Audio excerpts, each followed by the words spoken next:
Welcome back to my channel. Today news వాలంటీర్ల గురించి ఒక ఆర్టికల్ అయితే ఆంధ్రజ్యోతి పేపర్లో రావడం జరిగింది. దాని గురించి కాసేపు మనం విశ్లేషణ చేసుకుందాం. కొత్తగా ఎవరైనా మన ఛానల్ చూస్తే లైక్ చేయండి, సబ్స్క్రైబ్ చేసుకోండి. వాలంటీర్లకు విధులు ఇవి అనే దాని మీద ఒక ఆర్టికల్ అయితే రాయడం జరిగింది. దాంట్లో ఉన్న సారాంశం ఏంటంటే, వాలంటీర్లు పని చేయకుండా లేకపోయినా పింఛన్లు పంపిణీ అనేది ఆగదు అనే దానికి ఒక్కొక్క నెల 50 కోట్ల వరకు వాలంటీర్ వ్యవస్థకు చెల్లించాల్సిన పరిస్థితి.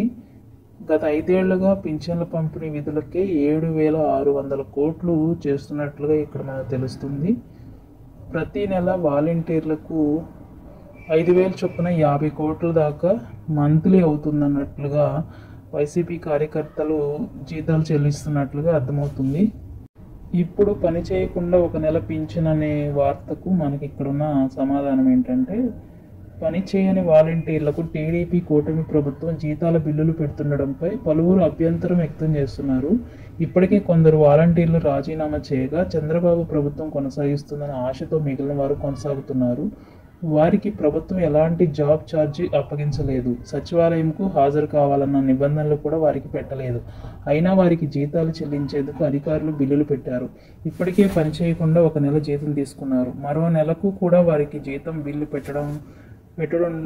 పెడుతుండడంతో పని చేయకుండానే టీడీపీ కూటమి సర్కార్ వైసీపీ కార్యకర్తలకు జీతాలు ఇస్తుందన్నట్టు పలువురు వ్యాఖ్యానిస్తున్నారు. మొత్తం గ్రామ వార్డు సచివాలయంపై 2.5 లక్షల మంది వాలంటీర్లు ఉండగా ఎన్నికల సమయంలో కొంతమంది రాజీనామా చేశారు. మిగిలిన వారు ఆశతో ఎదురు చూస్తున్నారు. అయితే ఒక్కొక్క కార్యకర్తలకు 5,000 చొప్పున మొత్తంగా నెలలో 50 కోట్ల దాకా బిల్లులు చెల్లిస్తున్నట్లుగా ఇక్కడ అంచనా ఉంది. అయితే ఈ విషయం మీద క్లారిటీ ఇచ్చిన ప్రభుత్వం. టీడీపీ ప్రభుత్వం వాలంటీర్లను హోల్డ్లో ఎందుకు పెట్టిందో తెలుసుకుందాం.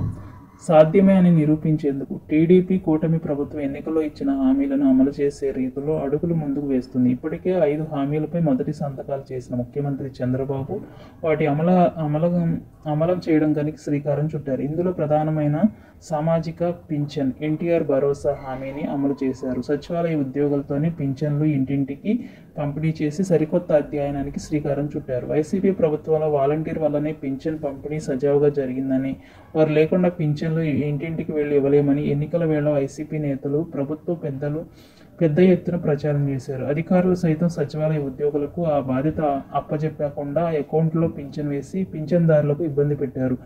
1.28 లక్షల మంది సచివాలయ ఉద్యోగులు ఒకవైపు పింఛన్ పంపిణీ చేసేందుకు సిద్ధంగా ఉన్నప్పటికీ అప్పట్లో అధికారులు అంగీకరించలేదు. దీంతో సచివాలయ ఉద్యోగులతోనే పంపడంపై పింఛన్ల పంపిణీ కొనసాగింది. కాబట్టి ఇది పింఛన్ల పంపిణీ అనేది ఈ వాలంటీర్లు ఉంటేనే సాధ్యం కాదు అని నిరూపించడానికే ఇలా చేసినట్లుగా మనకు అర్థమవుతుంది. ఆగస్టు నెలలో కూడా అలాగే చెల్లించేందుకు సర్వం సిద్ధం చేస్తున్న ప్రభుత్వం. మరెన్నో వార్తా విశేషాల కోసం ఇంపార్టెంట్ అయిన ఏపీ స్కీమ్స్ గురించి, న్యూస్ గురించి మన ఛానల్ని లైక్ చేయండి, సబ్స్క్రైబ్ చేసుకోండి. Thank you very much.